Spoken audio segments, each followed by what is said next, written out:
Hello student, welcome back. You are learning about the chapter amines and today you are going to learn about the preparation of amines and there are near about 6 methods and so this is the part 1 for the preparation of amines and first method is by ammonolysis of alkyl halide or alkylation of ammonia यानी जो ammonia है उसका अल्किलेशन होता है यानी alkyl group कहा जाता है इसलिए उसको अल्किलेशन ऑफ अमोनिया कहते हैं या अमोनोलिसिस ऑफ अल्किल हलाइड के साथ अमोनिया रिएक्ट होता है इसलिए अमोनोलिसिस कहते हैं। तो इसमें आपको जो इंपॉर्टेंट पॉइंट्स है वो डिस्क्रिप्शन में नोट करने हैं और अगर हम रिएक्शन अच्छे से लर्न करते हैं तो ये पॉइंट्स हम खुद ब खुद लिख सकते हैं। When alkyl halide means RX heated with alcoholic NH3, what is the important condition? Alcoholic. You have to remember the condition. Not aqueous, anhydrous. It is alcoholic in presence of alcohol. And in excess, this is very important. If NH3 is not taken in excess, then secondary, tertiary, and quaternary ammonium salts are formed in this reaction. So you have to remember this point. What is the mechanism? The halogen atom is X replaced by ammonia group. Means एक nucleophile की जगह दूसरा nucleophile आता है। X की जगह क्या आएगा? NH2. यानी इस तरह this is the replacement reaction and nucleophilic replacement or nucleophilic substitution reaction and it forms primary amines. Means this is the method of preparation for the primary amine because NH2. Very simple reaction. This X reacts with the H forming HX and remaining NH2 part is replaced by this X. Therefore it is called the substitution reaction and ammonia should be taken in excess. The heating condition is 373 Kelvin and in sealed tube. For example, ethyl iodide and ammonia gives ethyl amine and the side product is shown. This reaction can be written with any R group. In examination, any R group can be asked. Here one exception is noted where primary amine is not formed, alkene is formed. This is the exceptional reaction. So you have to remember here only one specific example is mentioned. But in examination, you have to remember for the organic chemistry, the R can be replaced by any alkyl group. Methyl, ethyl, propyl, likewise, and propyl, isopropyl, etc. Now you have to remember this point. For recent type of question can be asked. The RNH2 is stronger nucleophile than the ammonia. So further reaction carried out and primary, secondary, tertiary amines and quaternary ammonium salts also form if NH3 is not used in excess. This is the important point. And therefore the ammonolysis is not a suitable method for the preparation of primary amines. If the question is asked, you have to write this description with the reaction. No exception, the tertiary butyl bromide iodide, any halide, when reacts with ammonia, alcoholic ammonia, isobutyl is formed instead of the primary amine. And this is the elimination reaction. In entrance examination, such type of questions are asked. All other alkyl halides give the primary amine by this method if NH3 is used in excess and in sealed tube. And what is the exception? The tertiary butyl bromide show the elimination reaction. This reaction is the nucleophilic substitution. This is the point of difference. You know elimination reaction very well. And this single bond gets converted into double bond means from the saturated hydrocarbon the unsaturated hydrocarbon is formed means elimination. And when the reverse reaction is taking place from unsaturated to saturated then addition.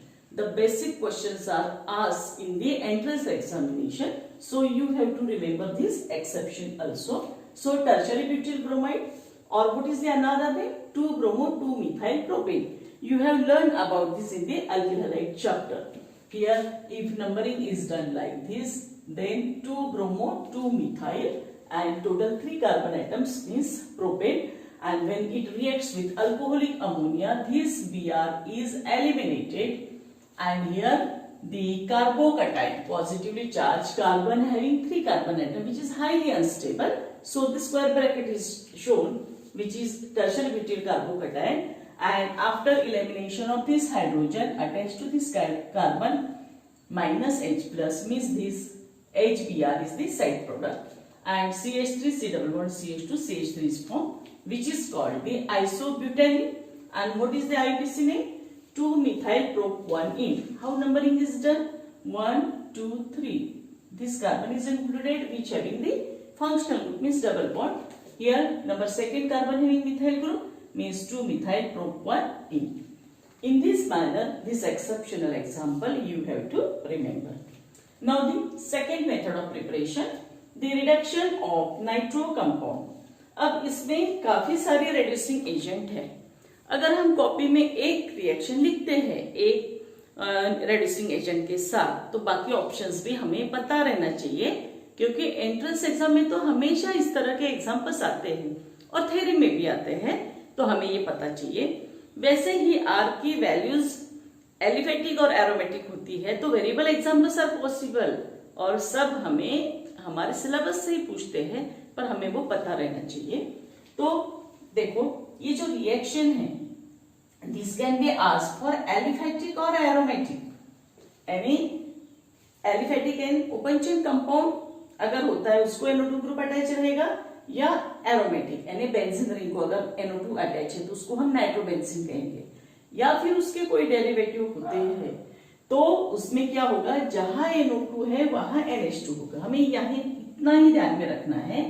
क्या reduction हो रहा है? NO2 का NH2 reduction है, addition of hydrogen यहाँ पे हो रहा है. और रेड्यूसिंग एजेंट एरो के ऊपर क्या क्या रह सकता है?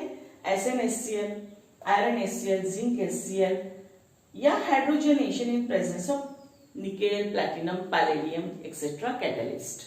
तो इसमें क्या होगा, इसमें हाइड्रोजन गैस यूज किया जाता है, न कि हाइड्रोजन. और यहाँ पे नेसेंट हाइड्रोजन, जितने नेसेंट हाइड्रोजन लगते हैं ये एजेंट से मिलते हैं, तो ये आपको अच्छे से ध्यान में रखना है. लिथियम एल्यूमिनियम हाइड्राइड ईथर, ये भी नेसेंट हाइड्रोजन प्रोवाइड करेगा. अब यहाँ पे 5 डिफरेंट एजेंट्स हैं जो कि आपको थ्योरी में भी पूछ सकते हैं और एंट्रेंस में. अभी हमने यहाँ पे सिर्फ 1 या 2 एग्जांपल्स नोट किए जनरल के लिए, और स्पेसिफिक काफी सारे एग्जांपल्स आते हैं जो कि आपको घर में ट्राई करना है. आपको यहाँ पे सब एग्जांपल्स लिख के देखनी, ये आपके लिए होमवर्क है. मैं आपको बताती हूँ एग्जांपल्स, वो सब आप ट्राई करके देखिए. जैसे नाइट्रो अल्केन RnO2, तो इसे कितने लगते हैं नेसेंट हाइड्रोजन? 6H. कंडीशन क्या लिखी हमने यहाँ? SnHCl. तो इससे क्या मिल रहा है? जहां Re है, NO2 की जगह हो रहा है NH2, और यहाँ 2 हाइड्रोजन निकल गए, बचे कितने? 4 हाइड्रोजन. तो 4 हाइड्रोजन और ये 2 oxygen, twice H2 is the side product. This is the primary element. अब यहाँ R की जगह आप क्या क्या लिख सकते हो? मिथाइल, इथाइल, प्रोपाइल, तो एन प्रोपाइल लिख सकते हो, आइसोप्रोपाइल लिख सकते हो. मीन्स जैसे अल्किल हैलाइड में उसका IUPAC और कॉमन नेम दोनों लिखिए. तो इस तरह की 4 रिएक्शंस आप ये जनरल के लिए एग्जांपल लिख सकते हो, जो घर में आप ट्राई करके देखिए. यहाँ पे मैंने नहीं लिख दिया क्योंकि अभी काफी सारे चैप्टर्स हमने पढ़े हैं और आपको ये सब मालूम है. अगर आपको ये ध्यान में नहीं आ रहा है तो आपको पहले के वीडियो फिर से देखने हैं. अल्किल हैलाइड ये चैप्टर अगर आपका अच्छे से हुआ है तो यहाँ पे जितने अल्किल हैलाइड पॉसिबल है सबके रिएक्शन हम लिख सकते. सिर्फ क्या होगा, जहां NO2 आएगा वहां NH2 होगा, इतना ही आपको ध्यान में रखना है. तो यहाँ इथाइल होगा तो यहाँ क्या होगा? इथाइल अमीन. यहाँ प्रोपाइल नाइट्रो यानी आइसोप्रोपाइल ग्रुप अटैच किया तो यहाँ पे क्या होगा? उस तरह का ग्रुप यहाँ पे आ आएगा, और वो नाम आपको नोट करना है according to the IUPAC nomenclature. तो ये सब आपको ट्राई करके देखना है.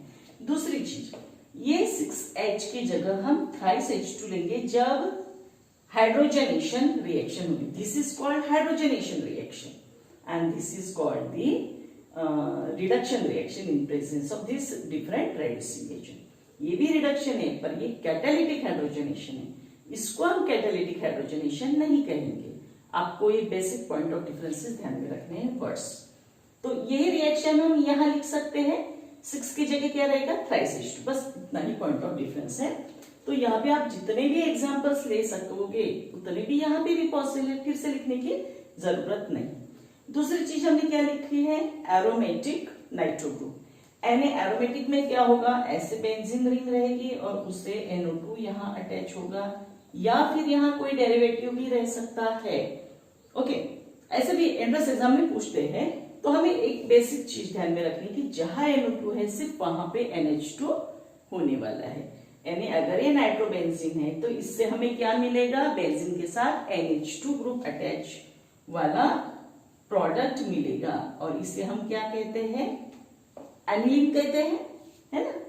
ये अमाइनो ग्रुप और ये बेंजीन ग्रुप, तो इसे हम एनिलीन कहते हैं। इस तरह दिस इज द रिडक्शन।